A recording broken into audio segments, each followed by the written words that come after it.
Nagpakita ng magandang simula si Luka Doncic sa pamamagitan ng sunod-sunod na 3-point shots laban sa New Orleans Pelicans.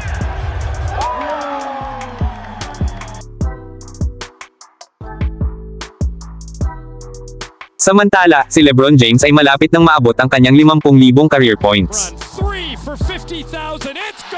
Nakaranas ng maagang foul trouble si Zion Williamson na nagdulot ng kahirapan sa kanyang laro.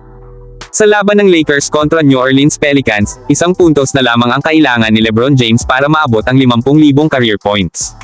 Ang starting lineup ng Lakers ay sina Luka Doncic, Gabe Vincent, Dorian Finney-Smith, LeBron James, at Jackson Hayes. Agad na nagpakita ng agresibong laro si Hayes sa pamamagitan ng alley-oop dunk mula sa assist ni LeBron. Sumunod naman ang step-back 2-point shot ni Luka Doncic. Opisyal na naabot ni LeBron James ang 50,000 career points matapos niyang maipasok ang kanyang 3-point shot. Luka's still moving right. Cross court to LeBron. 3 for 50,000. It's good! Umabot na sa 15 puntos si Luka Doncic matapos niyang magawa ang 3 magkakasunod na 3-point shots. A couple of moments the other night. Here he is again. Nasa 8 puntos na ang lamang ng Lakers. Lumawak pa ang lamang nila sa double digit dahil sa corner 3-point shot ni Shake Milton. Sa pagtatapos ng unang quarter, 13 puntos ang lamang ng Lakers, kung saan si Luka Doncic ang nangunguna sa puntos na may 17 puntos. Sa ikalawang quarter, bumaba ang lamang ng Lakers sa single digit dahil sa magandang opensa ni Zion Williamson, na may 15 puntos na sa laro.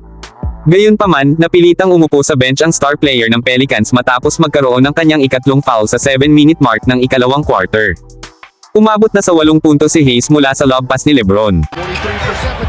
Nakatay na ang Pelicans, ngunit mabilis na binalik ni LeBron ang lamang ng Lakers sa pamamagitan ng kanyang back-to-back 3-point shots. Tawang-tawa naman ang naging end-one play ni Jackson Hayes. Maganda rin ang bounce pass ni Luka kay Shake Milton. Ipinakita rin ni Dorian Finney-Smith ang kanyang sidestep move.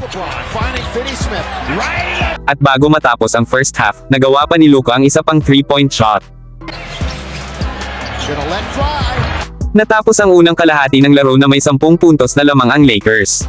Sa ikatlong quarter, patuloy na nagpakita ng magandang outside shooting si Luka.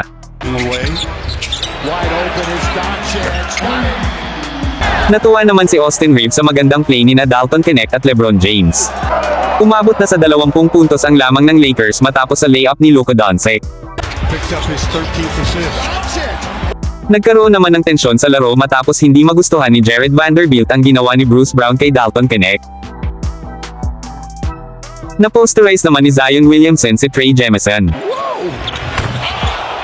Natapos ang ikatlong quarter na may 12 puntos na lamang ang Lakers. Sa ika-4 na quarter, ipinakita ni LeBron James ang kanyang takeover mode kung saan umabot na siya sa 30 puntos. Bumalik sa 20 puntos ang lamang ng Lakers at wala nang nagawa ang Pelicans para habulin ang lamang ng home team. Sa huli, nakuha ng Lakers ang panalo at nakapagpatuloy sila sa kanilang 7-game winning streak. Ano ang masasabi ninyo tungkol sa laro? Mag-iwan na lamang ng inyong komento sa ibaba at babasahin natin iyon.